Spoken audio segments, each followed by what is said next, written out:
My name is Polly. I was sitting at the top of the stairs, just out of sight. I could hear them in the kitchen, their voices all tangled up like a bunch of knotted shoelaces. Mom and Frank, the guy who swooped into our lives like some kind of low-rent Superman, minus the cape and all the good stuff. Frank, she's my daughter, I heard Mom say, a tremble sneaking into her voice like it was trying to tiptoe around him.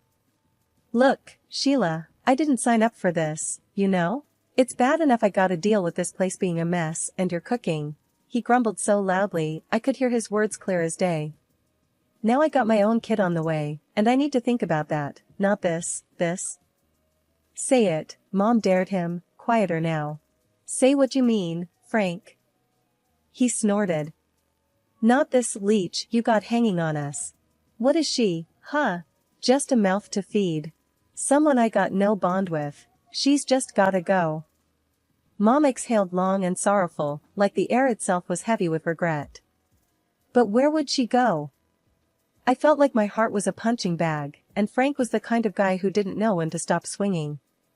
What about her aunt? That sister of what's his name, the dead guy? Linda? But. No buts, Sheila. Geez, you're always so soft. She's family, ain't she? Let her deal with the kid. There was a quiet beep as someone pressed a number on the phone, and my ears strained to hear the rest. Yeah, hi Linda? Frank here. Yeah, you're about to do me a solid. Got a bit of a situation. Well, no, not a health thing. It's about the kid, Sheila's daughter. I squeezed my eyes shut, wishing I could just disappear into the worn carpet beneath me. Yes, Polly, Frank's voice was gruff, impatient. Look, here's the deal. She's coming to live with you. What? Nah, don't worry about it. She's practically invisible anyway. Won't even know she's there. I heard Mom's shuffling feet, like she was pacing or fidgeting, probably wringing her hands the way she did when she was torn up about something. Linda, it's Sheila. Yes, I know. We're in a tight spot. I can't, with the baby coming. The next voice, Aunt Linda's, cut through the line, sharp and cold like the knives she used to make her overcooked roasts. Fine. I'll take her. But I'm not running a charity here, Sheila. You better keep sending checks. I could almost see Mom wincing, even from where I sat. It stung, knowing the rest of my things in that duffel bag weren't half as important as those checks to Aunt Linda. Footsteps hammered towards the stairs, and I scampered up and into my room, heartbeat thundering so hard in my chest it nearly drowned out the sounds of the looming goodbye. Mom knocked softly, as if the force of her own hand could shatter me. Honey, she started, pushing the door open, her face all twisted in a way that let you know that I'm sorry was coming before a word left her lips. You're gonna stay with Aunt Linda for a bit. I stood there, my arms tight around that duffel bag, like it was the only thing I had left in the whole sorry world. Because, maybe, it was. With a glance back at the room that had been mine, I stepped out into the dim hallway, Mom trailing behind me like a shadow I wished I could shake. I didn't even turn to look at her as I walked out the front door. It was easier that way. Standing on the porch, Aunt Linda looked me up and down as I clutched my duffel bag, each second stretching out like hours. So you're here, Polly, she finally spoke, the words flat and hard. Hi, Aunt Linda. I managed to mutter, trying to keep my voice steady. Don't just stand there, bring your stuff in. But remember, I run a tight ship. You'll follow my rules under my roof, she said, turning on her heel and heading inside. I followed her into the house, which had the warmth of an ice cube. Rule 1, no shoes in the house. Park 'em by the door. And don't you dare drag in any dirt. I keep a clean home. I nodded, slipping off my sneakers and leaving them neatly by the entrance. Rule 2, lights out by 9 on school nights. I won't have any late-night gallivanting or nonsense, she continued, ticking off her rules on her fingers as she went. Okay, I said, my voice barely above a whisper. Rule 3, don't talk back. Don't question me. Just do as you're told, quick and without fuss. Her house was like a museum, everything in its place and nothing out of line. The living room looked barely lived in. Plastic covers clung to the sofas, and I'd bet my last dollar they'd never been sat on. Aunt Linda caught my gaze and snapped, "Those are for protection, not for sitting. God help you if I catch a crease in them." I just nodded again, trying to take it all in. A few days in, and it felt like I was walking on eggshells that were rigged to explode. I spent my time trying to be invisible, hoping that'd save me from her sharp tongue. One day, I slipped up. I spilled a bit of milk on the counter. Quick as I could, I wiped it up, but not quick enough. "What's this? A puddle?" Aunt Linda had appeared like a whisper, and her voice was like thunder. "Wasting food and making a mess." "I got it, Aunt Linda. It's clean now." I showed her the rag, trying to prove it was just a small spill. "You think sorry and a rag fixes everything? You think I have the time and money to waste on your clumsiness?" "No, I started, but she cut me off with a wave of her hand. Like I needed more problems. "Your mom sends you here like I got nothing better to do," she grumbled. "Even your own mom didn't want you, so why should I?" Her words hit me square in the chest. I stood there, jaw tight, swallowing the hurt because crying wouldn't change a thing. I knew arguing would only make it worse. The rules were clear, and Aunt Linda was the kind who never bent them. Not for anyone. "Sorry, won't happen again," was all I could get out. "You're right, it won't. Because if something like this happens again, we're gonna have a bigger problem, you hear me?" Loud and clear, I answered. My voice sounded small, even to my own ears. Dinner was a silent affair. Aunt Linda liked eating without the sound of anyone else's breathing, it seemed. I tried to chew quietly, making every move deliberate, wishing I could just disappear into my room already. Days bled into weeks and weeks into months, each as unremarkable as the last, until one afternoon. I was sitting on the carpet in my room, the one with the faded wallpaper peeling at the corners. My room at Aunt Linda's was just another box in the stack, nothing like my old one back at Mom's. With Aunt Linda at the grocery store, I grabbed the cordless phone from its cradle in the living room. My heart was racing as I punched in Mom's number, a sequence I still knew by heart. Years of dialing it for takeout or when there was a spider too big for me to handle alone. The phone rang and rang. On the fourth, she picked up. "Yeah? Mom, it's me, Polly," I blurted out before my courage could fail.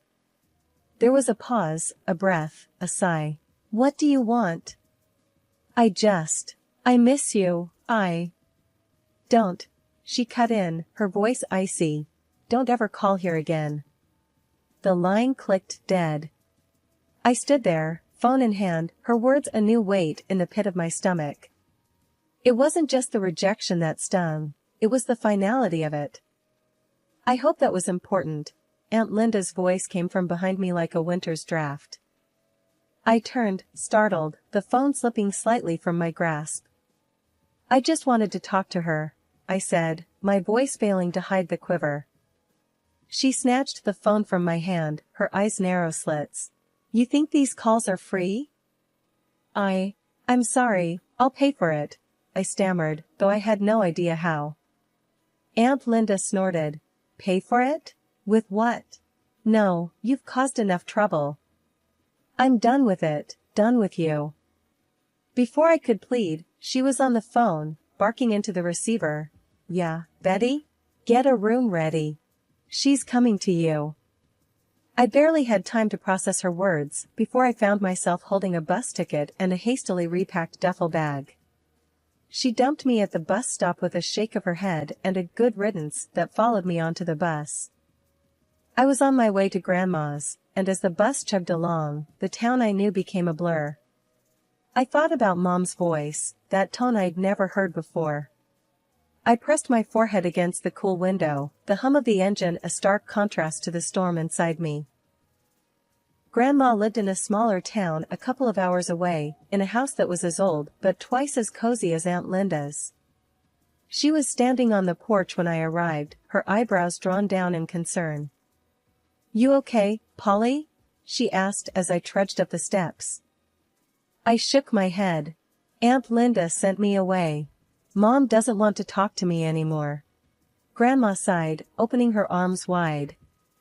I stepped into her hug like it was a safe haven. "Families can be tough," she murmured. "Come on in, I'll make you some tea." As I sank down at her kitchen table, surrounded by the comforting scent of cinnamon and apples, the warmth of the room unfreezing my fingers, I started to realize something hard. That sometimes, the idea of a parent isn't what you get. And maybe, just maybe, I had to start figuring out how to deal with that. The day I settled into Grandma's house, I could tell it was a different world. The walls were lined with pictures of plants and landscapes, unlike the museums back at Aunt Linda's place.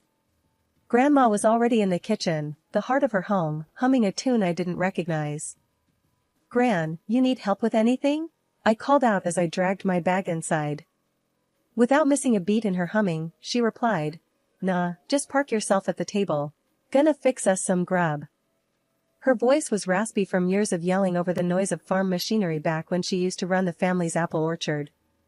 Now, the most noise she dealt with was the creaking of the porch swing and the clatter of her old pots and pans. As the weeks passed, I fell into step with her ways. Wake up before the sun, help with breakfast, then off to school. After school, help around the house, dinner, homework, and bed. No frills, no drama. One chilly afternoon, Grandma found me on the porch swing, the horizon painted orange and pink by the setting sun. "Got something to tell ya," she said, pulling the other side of the swing down with her weight.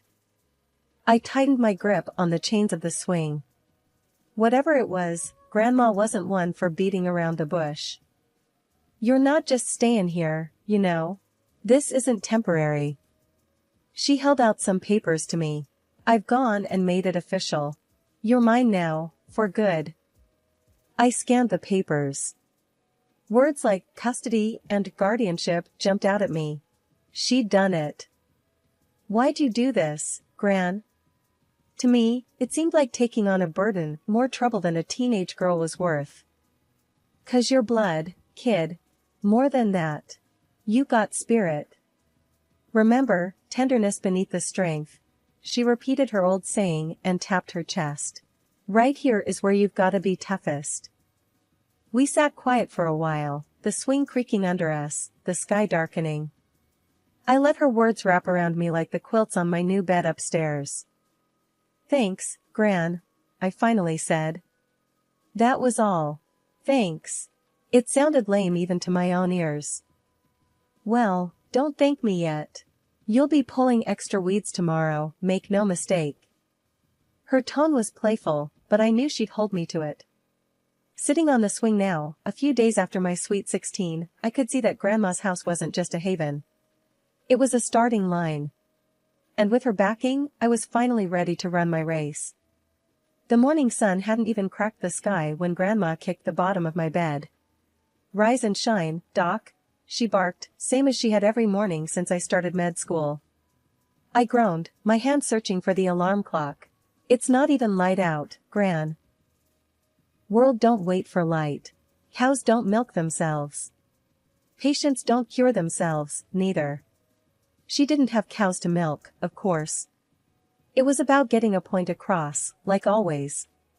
Afternoons at the hospital were a blur of white walls and beeping monitors. By the time I got back, evening had settled in, and the house glowed with warm light. "How'd it go?" Grandma was at the stove, poking at something that smelled like heaven. "Good, real good." I washed my hands at the kitchen sink, watching her move around the kitchen. "Dr. Klein let me lead a minor procedure." She raised her eyebrows, a spoon still in her hand dripping some sauce. "Is that right? And how'd that feel?" "Scary as hell," I admitted. "But I did it, and it went well." "That's 'cause you're made of tough stuff." She plated the food and set it on the small kitchen table. "Earned your stripes today, huh?" "Feels like it," I agreed, diving into dinner. Afterward, we sat on the porch, me with a textbook, her with her knitting. The night was quiet, the only sound the crickets and the occasional turn of a page or click of needles. "Thinkin' of Ted?" she asked out of the blue. Ted was the first boy I brought home, a lifetime ago it seemed. Not much time for that. I didn't even glance up from my book. Relationships took time and energy I didn't have. "You make time for what's important," she countered. "There's more to life than just work and study." I sighed. "Maybe after my residency, Gran." She nodded, knowing that was the best I could offer right then. "Just remember, life's short." I smiled at her words, thinking how many times I'd heard just that. "Never forget, you got more to give than just being a good doctor. Got a heart that needs sharing too." It was in this simple way that she kept my feet on the ground, reminding me there was a world outside medicine, and one day, I'd be a part of that too. We didn't talk much after that. The night wrapped around us, a blanket of peace as I pondered a future that seemed both exciting and terrifying. As the clock ticked towards tomorrow, I knew one thing for sure, whatever the future held, I'd face it head on. Just like Grandma taught me. I should have known when Gran missed breakfast for the third day straight. "It's nothing," she'd said, waving off my concern. But nothing didn't leave you pale and worn out, nothing didn't whisper lies in a voice that trembled like an old barn in a storm. The news hit like a brick.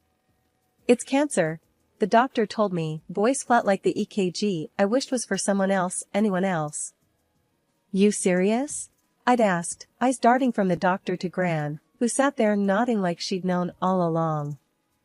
"As serious as it gets," Gran said. She sat up straight, no tears, just that squared chin that always meant business. The battle was short and fierce, and through it all, she'd never let me see her scared. Until one quiet morning when she finally let go of the fight, the breath slipping from her in a soft sigh, like she was slipping into a warm bath. After, the house felt empty, like someone had scooped out the middle and left me with a shell. I walked through the funeral like someone else, shaking hands, accepting hugs, hearing murmurs of "she loved you like her own." They didn't get it, not really. It wasn't like she was my own, she was my everything. After everyone had gone, I stayed back, leaning on the cool marble, staring at the casket that was too new, too shiny. Left alone, I whispered to Gran, like I used to when it was just me and her against the world. "I'll make you proud, I swear." The next morning, I found myself at the hospital, the hall sterile and smelling of disinfectant. My hands were steady, my mind clear. This was where I belonged. I might have lost Gran, but I was going to save others, keep going, just like she would have wanted.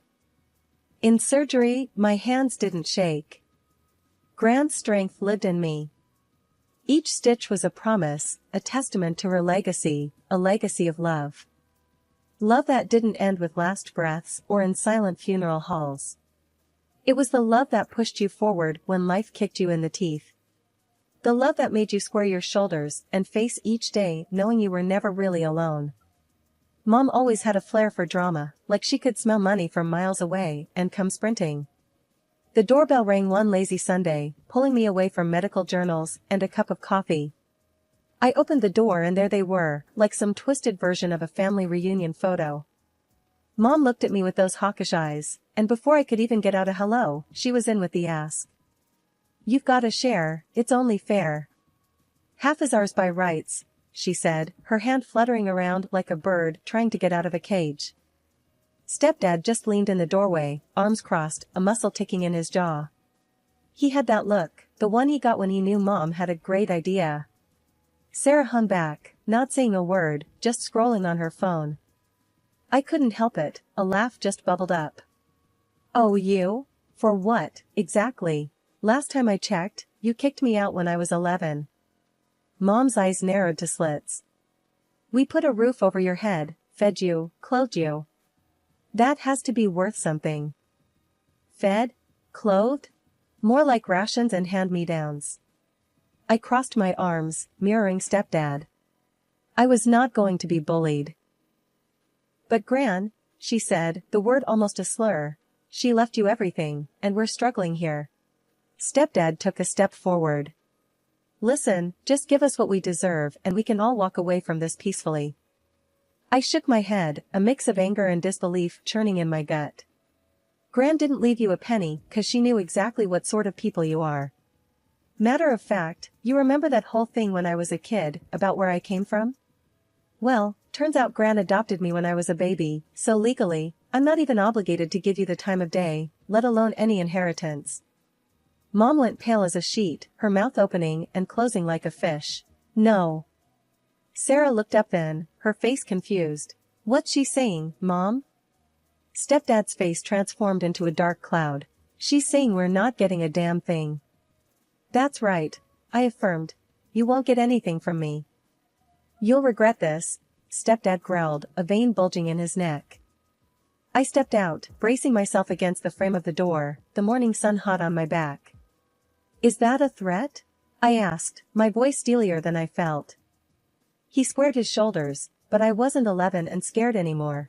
It's a promise. Mom grabbed his arm, giving me a look that could curdle milk. Let's go, she hissed. I stepped back inside and closed the door, the click of the latch loud in the quiet house. Gran was gone, but she left me more than money. She left me the courage to stand up to them and the sense of worth they'd tried to take from me.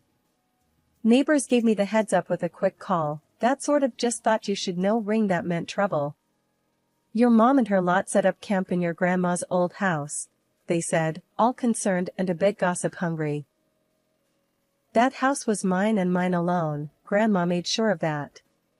The nerve of them, thinking they could just move in and not one soul would tell me. Guys, I said, knocking on the door louder than necessary, you can't just crash here. This isn't a motel. Mom yanked the door open, a fake smile plastered on her face. Polly, we're family, she exclaimed, leaning against the doorframe like she owned the place. Stepdad loomed behind her, his look less welcoming. We're not going anywhere. This is as much ours as it is yours, he stated with that smug smirk that made my blood heat up. I clenched my fists, feeling the weight of the keys in my pocket. The house is mine, legally. You have one day to get out, or I'm calling the cops. They laughed, the kind that grates on your nerves. Yeah, sure. Call the cops on your family. That'll look great, Stepdad jeered, his arms folded across his chest. I didn't want a scene, but they left me no choice. The next morning, they were still there, lounging around as if they owned the place. That's when I made the call. When the cops rolled up, I could almost taste the sour change in the air. I stood by, arms crossed, watching through the living room window. Ma'am, sir, you need to leave the premises. Now, one officer said firmly, his hand resting near his belt. But she's my daughter, Mom tried to plead, her voice shifting to desperation. And I'm her stepdad, added Stepdad, that tick in his jaw back like a storm warning. Doesn't matter. You don't own this house and the owner wants you out, the second cop chimed in, stepping forward. They'd finally stopped laughing. I could see the realization dawning on their faces, the reality that they couldn't bulldoze their way through life anymore. I didn't budge until their car was a speck in the distance, and then turned to face the empty house. It felt like taking a deep breath after being underwater too long. It was quiet, the kind of peace that comes when a storm has passed and left clear skies in its wake. Stepping into the house, the air felt different, lighter. Grandma's voice didn't echo the way it did before, now it was in my own head, words that came like a bomb, sitting over years of scars. With each step, I started to reclaim the space. The kitchen, where Grandma taught me to bake, the living room, where she healed my teenage heartaches with ice cream and tough love, and her bedroom, where she'd say prayers that I'd find my way in a world that could be cruel and unforgiving. I made coffee, the aroma filling the space, binding me to this house, this moment. Sitting at the kitchen table, I raised my cup to the new day. Justice served, and served well.